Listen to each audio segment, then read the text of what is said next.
Well, good morning, everyone, and welcome to American Scouser's morning coffee. I got mine over here with my famous grumpy cup, and the guy with the invisible tea, as always. The cat one I see is It's the cat one today. Yeah, it is the cat one today.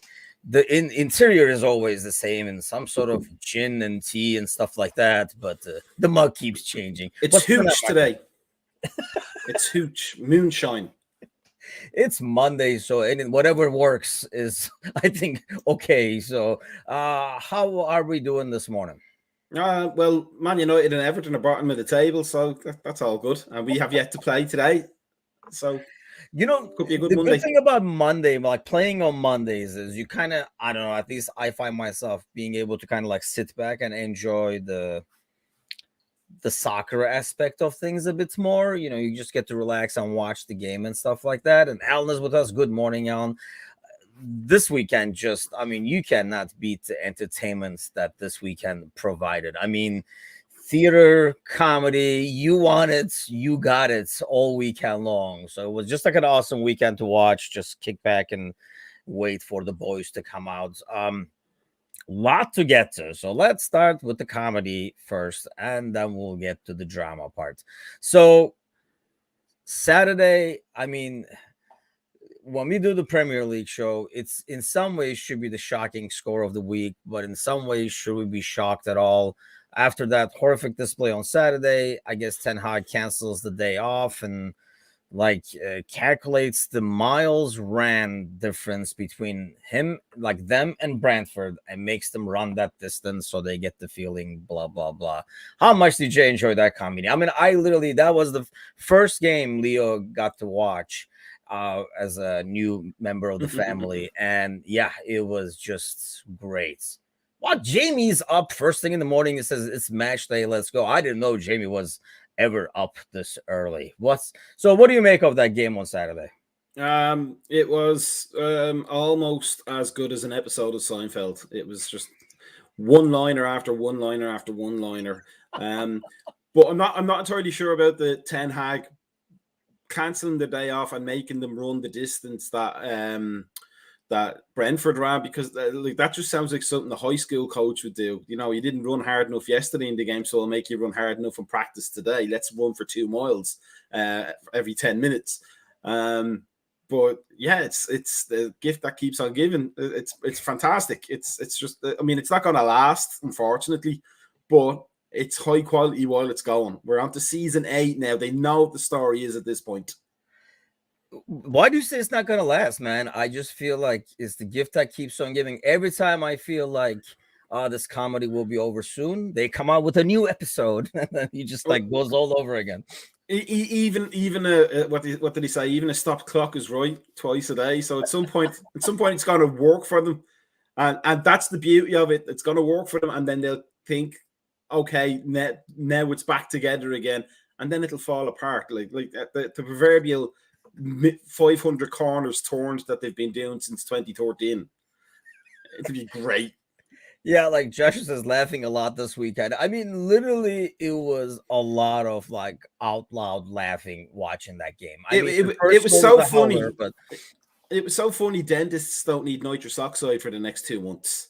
They just show footage of that match. Yeah, it's, you watch them, and it's almost like, how do you spend this much money and look this bad? Because you look at players individually, and they're they are good players if you just look at them individually. Some of them maybe not as good as they should be on a top club or something like that. Maybe they're not the quality. But you look at the money spent. You look at some of the guys out there. Most of them, having seen the best of all of them, right? We've seen Sancho play ridiculous ball at Dortmund. We've seen Rashford play really good ball and be like a promising striker. You see some of these guys, and they're like a shell of themselves. So does this just show that half this game is mental? If the minds are not clear, if the morale is not there, it doesn't matter how much money you throw out there, they're just not going to play. I think that's dead right. But also just kind of curious. I don't know whether it was correct. I don't know whether it's just a well-placed photograph. But there was a meme that I saw over the weekend of Jose Mourinho at Man United looking like old, decrepit and disheveled and ill, and then now where he is at Roma, and he looks like he did when he first came into the league in 2004. He looks refreshed and happy, and back to his old self almost. So it could be like the pressures and the nonsense that goes around with being a Manchester United player or manager or whatever are just so overbearing. It just sucks the life out of you, and we want more of that. It's we want the Christmas special and everything with that. The more that can happen, the better. But yeah, for my own personal soapbox, I also think it's wonderful that they brought in the much desired Erik ten Hag, who I don't have any beef with as a coach. He seems Ajax is almost my second club. Like I love everything about them. Third club, pardon me. But like big long ex-professional career, losing out to a gym teacher whose team absolutely hammered, who never played a second of professional soccer, but knows how to get a team to play, and more importantly, a team that was built probably for the budget of one single Man United player. You think he's shocked as well? Like he's like, everybody in this profession, especially at this level, have some kind of an ego. Like we talked about this before. Like he might have been like, "Oh, I'll get those guys playing. Don't you worry about it," and stuff. Do you think like he looks at the Brentford first half and he's thinking, "What the fuck? Like I didn't know it was going to be this bad," or he just knows, "Yep, I knew this was going to happen. It's just growing pains." No, I think you're exactly right, because Mourinho went into United and said, "Here's what's going to happen, because these are the problems that are existing in the club right now, which are going to stop the progress." He said it. He got pilloried he got hammered from pillar to post, pardon me, to mix a metaphor, for saying it, especially from the United fans who are now looking at Twitter and forums and all that, are now saying, you know what, maybe Jose was actually right, and it's an absolute shambles in the background, and nobody's going to succeed until that part is fixed. But yeah, I think you're right. You think he probably went in and think, I can make the change, I can be the difference, and then saw that it was like a dumpster fire, and he doesn't have any buckets of water. So it's going to be like a huge mess now moving forward too. So obviously we play them next. It's next Monday at Old Trafford. They were already planning like a walkout and all that kind of stuff. I mean, that was before Saturday they were planning. So I don't even know Old Trafford's still there. They might have like set it on fire on Sunday. I don't know what happened there. It's not in the news headlines. But, initially I was like, oh, now they're going to all get up for our game. But this feels like this team is so fragile. If we get like an early goal or something like that, I can almost see a repeat of last year, because they are so fragile. If we get the first goal, this team just crumbles. I mean, I know the goal they had in the Brentford game was a howler, which is usually, tears you up a bit more than, getting a goal from a good build-up or something like that, like conceding like that. It's like more demoralizing. But it feels like they're so freaking fragile, man. Like you get one goal and it's like the house of cards comes down. Well, I think like the first goal he conceded from the pass out to Eriksen and winning the ball there is precisely the kind of mistake that Liverpool force against teams that try to play out from the back. So you could almost imagine that we would just score 10 goals in the first half because they keep trying to do that. Because I got the impression it was one of those, it was almost a Brendan Rodgers thing. Not that I'm bashing Brendan Rodgers, because it's the new week and I have to say it. I'll talk about Naby Keita in a bit. I'm going to start counting. So Monday, we already have one. Go ahead. But the whole thing, he's always positive about trying to get teams to play passing football and expect the mistakes, and this is how you get better. And it's an honest sort of appraisal of how teams develop. But it's professional football, and they shouldn't be making those kind of simple mistakes on a consistent basis. And you can't say to your players, it's okay if we lose 4-0 because you're learning, especially when half of them have already achieved so much in the game. You're almost telling them they have to relearn soccer, which is not a good thing to tell players who have massive egos as it is. But I think we're tailor-made for just snatching the ball off the back 4 or back 5 or back 10, even if they want. Time and time again. And just because I haven't seen the episode yet, but the Arsenal documentary thing on Prime, the All or Nothing, I think I was reading, there was a quote from one of the players after Arsenal played Liverpool who said it was just relentless. You couldn't even make a little mistake because they were on top of you and they were away. I think it was Ben White, I think it was that was his quote in the dressing room afterwards. So you could see that, like you could see every little mistake getting punished by Liverpool. And even if there was no direct goal scored from it, a threat that makes them, start double thinking and second guessing themselves every time. So, touch wood that today goes well, but next week could be like a Christmas come early. Yeah, because like I say, it's always when Liverpool play like Everton or United, regardless of how much of a shambles the other one is in, one way or the other, the game is always like a tight game. I just feel like an early goal would definitely kind of derail them early. And it's going to be interesting to see how Ten Hag reacts. It almost looks like Ten Hag right now is kind of putting it more on the players so far, and almost well, we're not doing as good as we should be doing as players. I don't know, at one point he turns around. Let's face it, he was brought over a name like Conte, for example, I think because the board knows and United know that Conte is going to get in the press conference, is going to let people have it. He's not going to care. He's going to tell exactly what's happening. Whereas Ten Hag is a bit more of a company guy, and that's why he was brought in. I just want to see he's doing these, punishments and stuff like that. Now, I don't know at what point he turns around and says, well, you guys are not helping the cause. I just find it comical that, this was a team in drama that they knew that Mourinho warned them about. So how can we make it even more drama? Let's bring Ronaldo around. He will only add to the plot. So that was Saturday, where we had a lot of comedy. And then Sunday comes over and you have drama and action as well. I don't know what was more entertaining. And comedy. Because it was funny. Too, I guess. What do you make of that? I mean, it's entertaining, obviously, but in the grand scheme of things, what do you make of it? If anybody had told me that two coaches got into it almost like a fist fight at a game over the weekend and said one of them wasn't Klopp, I would have said it was Tuchel and Conte just off the bat, because I mean, you love to see the passion, you really do, but you can't even remember what it was about. It was such a nonsense. It was so spontaneous over nothing from just watching it. And all proper handbags. It was like the guys in the bar who tried to start fights when their mates are with them and tell their mates to hold them back, knowing full well they're probably going to get the head punched off them if they actually got involved in the fight.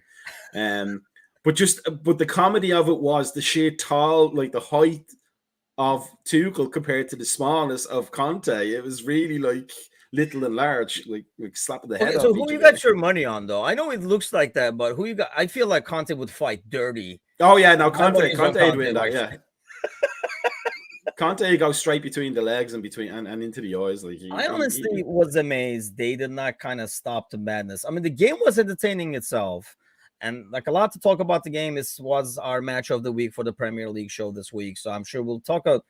I mean, there was a lot to talk about as I was watching the game in terms of the soccer aspect of it, but then obviously the drama. I think that's the only downfall of something like this, is we're probably talking this a lot more now than the game itself. But I was amazed they did not, the fourth referee and stuff like that, did not stop that earlier when Tuchel ran over literally to the other side, because when he was running, I'm like, oh, maybe it's the camera angle, he's actually running towards the corner. Yeah, but no, he ran across, and for them to not punish that at all, I thought was weird. Not to mention Cucurella's hair being snatched off his head and nothing being called for that. There were some shocking decisions in that game. Well, I have a theory, and here's my theory of it, okay?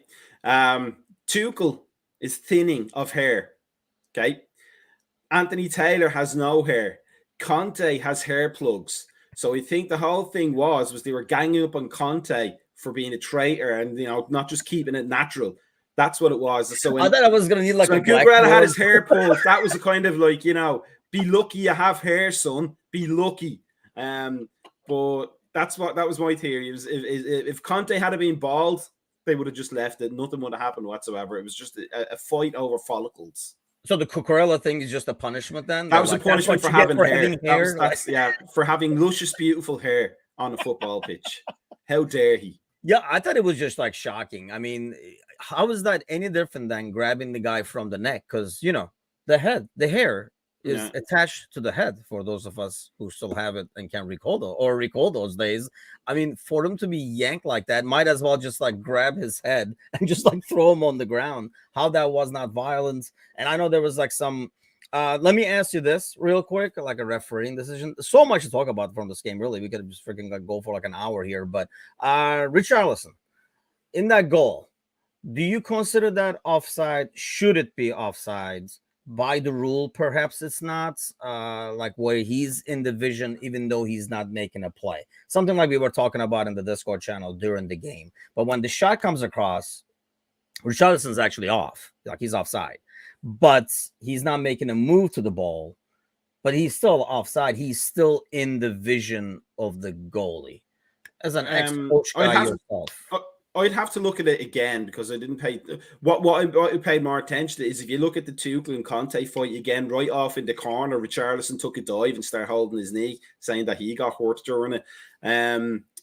But no, I mean, if he was in the vision of the goalkeeper, it's generally you're probably going to get that called against you because the goalkeeper has to be able to see the action without an offside player in between them and the ball, even if they don't make the play for it.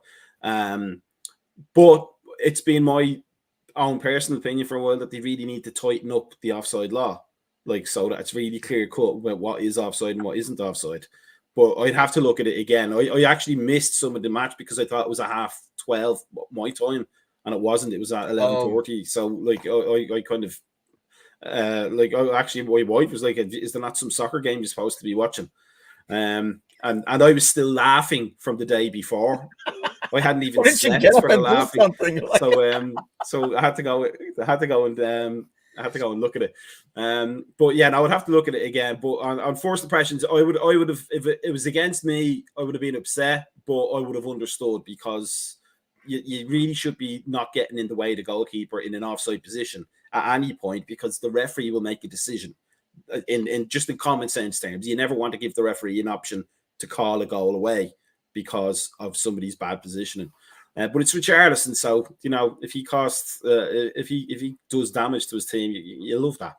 Yeah, that's why I was like, it was kind of like a weird call, and I understand that there was no play, and he's not really in the direction of the ball. But if you're a goalie or if you're a defender, by nature, half your attention, there's like a percentage of attention paid to the guy in front of you in the other jersey, regardless of what's going on. And if that causes you to see the ball a second too late, obviously maybe you could have said it, maybe you couldn't. Sparky Parky says hi from Liverpool. He's back in town in Liverpool. I've been seeing it on Facebook, so lucky him, I guess. I don't know. I wonder if he's going to the game today too. While you're there, you better be at the game, Sparky. So a lot of other new stuff showing up, a lot of little news that we should probably get to while we're in the laughing mode. Things only get worse for Everton, where now Mina is out for 8 weeks. What did you make of that game, by the way? I said, hey, that's one of the games I'm looking forward to, but there's no way in hell I'm getting up. But I forgot that we would have a new puppy in the house. So I was up anyway, and I was like, this is like a kind of like a 2-in-1. I guess I'll take a look at this at the same time. But what did you make of the game, and what do you think of Everton? And control your laughter as you talk. I don't think it was an incredibly entertaining game. It was almost like a bottom of the table, but not quite in the relegation zone kind of game. Like two teams that, like, near the end of the season, they don't have much to worry about, but you don't want to lose that kind of a game. It was. I thought Villa were the better team. They did more with the ball than Everton, but the Everton are just bad. Like, Frank Lampard can't coach his way out of a paper bag. Like, he can eat his way out of a paper bag. Like I wouldn't want to go up against them in a hot dog contest. That's all I'll say about that. But they're just dreadful to watch. All of his teams are dreadful to watch. Like they go forward and their expressive players can do their thing. You know, that they can take players on. He lets them do that because he doesn't know what else to do. But they're just so badly coached. That's actually irritating to watch. Whereas Villa looked really well coached. They just need better players to execute those plans. I mean, I think Everton are in for a world of hurt this season, especially if they keep getting defenders injured. And 8 weeks out for Yerry Mina. Yerry Mina, the only thing that's like valuable to me about Yerry Mina is, if you remember, I think it's Anchorman, the movie where they go to the club at night, and Fred, what's his name, the SNL guy was like, you know, you want to play some Yaz flute, and that's all I ever think of when I hear the name Yerry Mina. That his name is actually Jerry, but somebody from Ecuador is saying his name all the time. But they've got like him out, and who's the other one that's out? That the long-term injury. Godfrey or the other guy? Yeah, Godfrey. Yeah, Godfrey. And then they have like Connor Cody, who, you know, we talked about him last week. Good move for him, but maybe not necessarily the best move for Everton. And then Tarkowski, who got his team relegated. I think that's the thing. Hardly inspiring. They might be both good guys to put in the box to head balls out, but they're not good guys to play like football with. No. You know what I mean? In terms of like build up play and stuff like that. But I don't know what Lampard's plan is, if he has a plan. And it says a lot when you and me are scared off of somebody in a hot dog eating contest. It says a lot about the guy that we're scared of more than us, I think. But I mean, I would be worried if it was a potato eating contest even, and nobody beats me on eating potatoes. I'm like the national Irish champion of eating potatoes. What kind of potatoes? Any specific kind or any kind? Or raw potatoes in your case? Look at the shape of this head. It's already potato shaped. It really doesn't matter. Other interesting news this morning. There was one, I can't see the headline now. Oh, there we go. Xavi says they need more signings because, you know, they could just barely get him in the last second to get him registered anyway. And I think one of the names, like he mentioned, was Messi. Getting the band back together. It's like the reunion of the Beatles. Iniesta. Iniesta is the kit man. The good old days. Yeah, I mean, they did not look good this weekend, and I know it's like a team kind of like put together in the last second, and I think it's kind of like the same concept there, where there's like lots going on in the background to keep clear heads on the field. I just feel like that team can struggle out early and just be so far behind Real that it will be pretty much over too early in that La Liga this year. I think though, if they did manage to swing that, like Messi going to Barcelona would be like Ronaldo going to United. It looks great for the fans. It's bringing their boy home, but you have to play him then, and he's not. I mean, he's not even lighting up the French league. You know, that's all Neymar and Mbappe. Like that, they're the main. There's like major drama there because Mbappe came back. I have not seen this highlight of a counter that Mbappe is like, if I'm not getting the ball, I'm not running and stuff. I mean, that's the kind of crap that they can do in that league and still win like 4-1, 5-1 and stuff like that anyway. They should pay me some of that money. I can do that as well. I can go right after that ball. Yeah, like I can't go on that counter. Would love to sprint, but the fact is I just ran back here. There's no way I'm running back over there again. Yeah. To be fair, all they'd have to do is throw a cake on the field and I'll outrun everybody for it. Or potatoes. Here we go. It is another going back to Everton again. So Chelsea is bidding for Gordon. This one was refused. 40, I believe, is the amount, right? Yep, 40 million. I mean, it feels like Chelsea is like, hey, you guys are desperate for money. How about you guys sell us Gordon, kind of a deal? But I feel like if they sell Gordon, man, I mean, that's one of the few guys. Horrible for a young player, by the way, to be already infamous for diving and play acting and doing it over and over again and only getting worse. Only getting worse at it. That too. Like this week, he faked like getting hit in the head or something like that. Just terrible. It's like, kids, you know, Maybe practice this. I mean, if you're going to practice anything, maybe Lampard can teach you that. But even after all that, he's one of the few like spotlights on that team. Like, feel one of the few guys that can carry the ball and create stuff and has some speed and has some work rate and stuff like that. I mean, yeah, 40 million is great money, and maybe they're going to ask for more. But if they lose him, I mean, 40 million, I'm sure it buys a lot in Championship, but that's where they would be headed, I would think. I mean, he's so much one of their spotlights that Goodison use him to light up the field during the night games because they're so cheap for their electricity. But yeah, no, if he left, they'd have lost Richarlison as well. Half the defense are injured. They still have Captain Tyrannosaurus Rex in goal, so they're not really looking like they're gonna do anything like that, like a new year. It's going to be the same as last season, only maybe with a completely different outcome at the very end of it. Because I think if they get into the relegation zone by the 10th game, if they're in there, they're not getting out.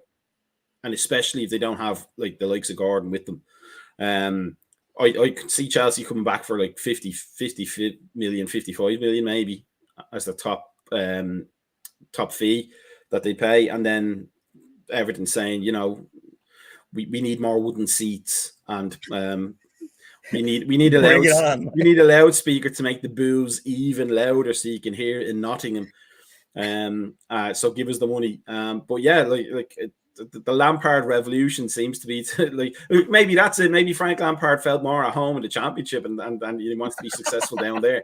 He wants to be the new Mick McCarthy. For anybody who remembers Mick McCarthy, he was fantastic at getting teams promoted from the Championship and very bad at keeping them up in the Premier League. And I love Mick McCarthy. He's a hero. Oh, that is famous last words like Brendan Rodgers over here. Speaking of Forest, it was kind of ironic that the day after De Gea has that performance, Henderson is pulling stuff out of his butt for Forest. And you would think it almost had to have something to do with it after seeing that game. I'm sure he had even more confidence going into that one. But, I mean, you look at Everton's schedule right now. They play Forest at home, Forest can be dangerous, and you can see them getting something there. I know yesterday's game, you have to look at it totally differently. It's kind of like our first game against Fulham, back in the Premier League, first game at home and stuff. So there's a lot of energy and stuff that obviously translates onto the field. But after that, they go to Brentford, who we know, or United at least knows, is a tough place to go to, and they play good attacking football. Then they go to Leeds, and then they play us. Then at Arsenal, then home West Ham, who I know lost their first 2 games, but is still a quality squad. So, by October 1st, they might not have a lot to be looking at in terms of points. Will Fats Frank make it till October 1st? Or actually, let's go September 17th, because I think that's why we have a mini break. Looks like the next schedule is Southampton, Everton, October 1st. Or I still think Frank will be safe for a bit up till Christmas at least. You think so? Yeah, I think just because of the great escape last year, I think that buys him a bit of cachet with the board at least, because the board seemed to be stupid. So they seem to be easily impressed by shiny things, like 2-year-olds. But Forest, I don't know, maybe they're just trying to replicate that season they went down, the great days of Brian Clough. Let's have that again. It'll be Forest, Everton, and I don't know, some other classic Villa maybe going down at the same time. It'd be like the 1980s greatest hits record being thrown out the window. But as I said, if Everton are by game week 10, to use fantasy football parlance, if Everton are in the bottom 3, they're in the bottom 3. That's the end of that. It doesn't matter when they get rid of Frank; they're just not getting out of there. Yeah, I'm like I say, I find this Forest game will be big. I thought that's why, because Villa didn't look that great either, and Coutinho came out hobbling. Honestly, they looked better after Coutinho came out. That's a different story, but I just don't know. There's a lot going on here in terms of a tough schedule. And if they don't have anything to show for it by October, if they go into that stumbling with just 3 points or something, then you're looking at, you're right next to United down there in the table. And then what is the thing? I mean, it'd be the 1970s all over again. Yep, this is what dreams are made of. So game today, what are you predicting? Do you have any like game day rituals that you'll be doing? Like eat some potatoes before or after or during? No, but what usually happens is for the Monday games or the Wednesday games is my wife usually texts me furiously that she forgot something for dinner, so I have to go and get it. So I usually miss the first 10 minutes of a game. But the great thing is, usually when I come in, we score just as I come in the door. So maybe I'll do that. We Crystal Palace, as I think we said last week, or as I said, rather, they're decent. But we need a performance after the Fulham game. So it could be painful for them or very painful for us. Yes. I think the start is that's why it's going to be interesting to see. I think the first 10-15 minutes will say a lot, and an early goal would bring a lot. I mean, that was one thing, by the way, that we talked about before the show that we probably want to touch on is something that Klopp mentioned, because I know Diaz gets a lot of criticism for lack of scoring. Klopp goes, he just needs one. And I mean, and he has been unlucky, really. And, you know, once he sees one going into the nets, he's going to get going. Agree? I think, do you know what he reminds me of? Because he seems to hit the post a lot. And the crossbar, it reminds me of Suarez's fourth season. Like, he hit the post a lot. Then he had the ban. Right. Then he came back, and then he just couldn't stop scoring after that. Like, so maybe next Monday we should try and roil up the United players to see if some of them can fake some like racist nonsense about Diaz and get him at the 10-game ban. Then when he comes back at 30 goals, easily. I think, yeah, it would be right in the same headline, by the way. That's probably something that we touch on. Jamie was mentioning it earlier in the comments as well about Michael Edwards not going to Chelsea. That's probably, I take that as good news, because Michael Edwards giving Chelsea resources could be freaking dangerous. I thought he was going to a European team. That's what initially I thought. That was the thing, but now he's talking about like taking time off and kind of. I don't get it. There has to be something up there. Like, I don't, like, as far as I always read, he was a lifelong Liverpool fan. Like, I would wash their socks for 500 quid a week if I had a job at Liverpool. Like, I would do that for life. I mean, for 500,000, I would wash the shorts too. I mean, just washing the socks. No, 500 pounds, $500 a week. I would. Oh, you're doing it. Okay, you're going for a lot less. Like, okay, for way less. So I totally undervalue myself. But I'm really good at washing socks. I'll take your word. I'll send a sample just to see you. But I don't know. I think. It's interesting. I think I might have touched on it last week. Is like how much of their success was down to Klopp, which you obviously hope it's a lot of it, and how much was down to Michael Edwards in terms of getting the scouting part done. Is the scouting self operational? Does it really need Michael Edwards to happen? Maybe not, because we got Nunes. We seem to have done a good deal there. But maybe so. We'll find out. So it's going to be a tough one, because if he goes into his next job and fails, and he just doesn't do anything, it's going to come back that the impression would be really it was all Klopp, and all of the lionizing of Michael Edwards beforehand was just bluff, because Klopp was, and that's my fear, and also my opinion. I think it is all Klopp. I know he tries to kind of say that he doesn't do much in terms of the transfers, but and that he has to be persuaded sometimes to buy players. But I also think he probably has a good eye for a player he doesn't want more than anything else. And so we probably don't know how many players he's been offered that he goes, no, like hands down, no. I listen to the other ones, but hands down, no. I think so, and I think that's more based on not style and stuff like that, but I really feel like it's a lot based on personality. No, and, yeah, like exactly. Fitting the squad and stuff like that. He was like, yeah, he's great, but it's not going to work, kind of a deal. And that could be a positive or a negative. There's a lot of negative thrown the club's way with the midfield situation and stuff now, and that the fact that we don't do short-term signings, why can't we get somebody and stuff like that? But I think it's not only the club, it is we were talking about this on Discord over the weekend when we were discussing the issue on our fan channel, and I think it is partially on Klopp in terms of like refusing some of those guys. And, they're like, well, he's not available. You really wanted him, but there's no way we're going to pay 120 for Bellingham or whatever. How about this guy? He's like 25 million and he's this, but like, nope, I want what I want. If not, we're fine. We'll be good. The way I look at it is, and to kind of bookend the whole show with, like, I'm not bashing Brendan Rodgers, but that's true. I haven't touched Naby Keita this week. I haven't touched him at all. He's getting a free pass today. But wait till tomorrow. You could never see a Balotelli situation happen with Klopp. You would never see that. Because I think that for me was like part of. I know Rodgers had some criticism before that, but I think that ramped it up a lot. Coming off the success of that season. Of the 13-14 season to lose Suarez and then Sturridge to injury, and then have like the whole Alexis Sanchez thing happening, and then for Rodgers to come out and say weeks before, I am not signing Balotelli, I need him like a hole in the head, and then to say, I looked into his eyes and I saw a man who wants to do better. BS.